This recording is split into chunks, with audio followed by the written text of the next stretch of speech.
వాళ్ళకి ఉంది. అది తప్పైతే సాక్ష్యాధారాలతో చూపించాల్సిన అవసరం కూడా వాళ్ళకు ఉంది.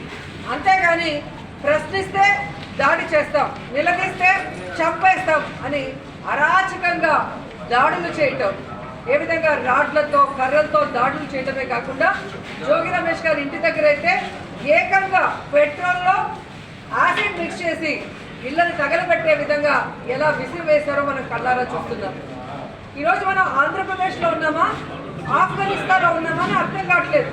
తాలిబాన్ల కన్నా ఘోరంగా ఈ కూటమి ప్రభుత్వంలో ఉన్న నాయకులు, కార్యకర్తలు ఈరోజు రౌడీల్లాగా, గూండాల్లాగా ఏ విధంగా ఎక్స్ మినిస్టర్ ఇళ్ల మీద దాడులు చేయడమే కాకుండా ఆ ఇంట్లో ఉన్న కుటుంబ సభ్యులు, పెద్దవాళ్ళు, మహిళలు, చిన్నపిల్లల్ని కూడా చంపడానికి తెగించారు అంటే మరి పోలీస్ వ్యవస్థ ఉందా, చనిపోయిందా నాకు అర్థం కావట్లేదు.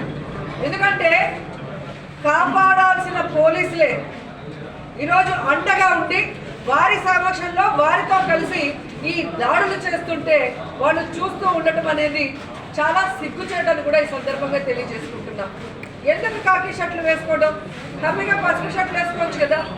ఈరోజు తల మీద ఉన్న 3 సింహాలు తలెత్తుకునే విధంగా ఉండాలి. కానీ ఈరోజు కూటమి ప్రభుత్వంలో ఉన్న ఈ ఈవీఎంలతో గెలిచిన వాళ్ళకి బానిసలుగా ఉంటూ ఈరోజు ఎక్స్ మినిస్టర్ల మీద, నాయకుల మీద, మహిళల మీద దాడులు చేస్తుంటే సిగ్గుచేట కాదని అడుగుతున్నాను.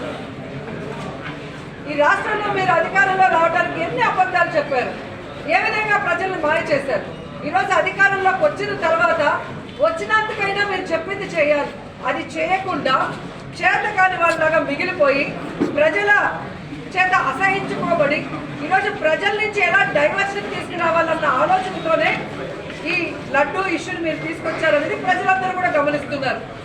ఎందుకంటే హిందువులుగా ఉండి ఈరోజు లడ్డూ గురించి ఇంత నీచంగా మాట్లాడారు అంటే చంద్రబాబు నాయుడిని, పవన్ కళ్యాణ్ని, వెంకటేశ్వర స్వామి ఊరికే వదులుతాడా అని నేను అడుగుతున్నాను.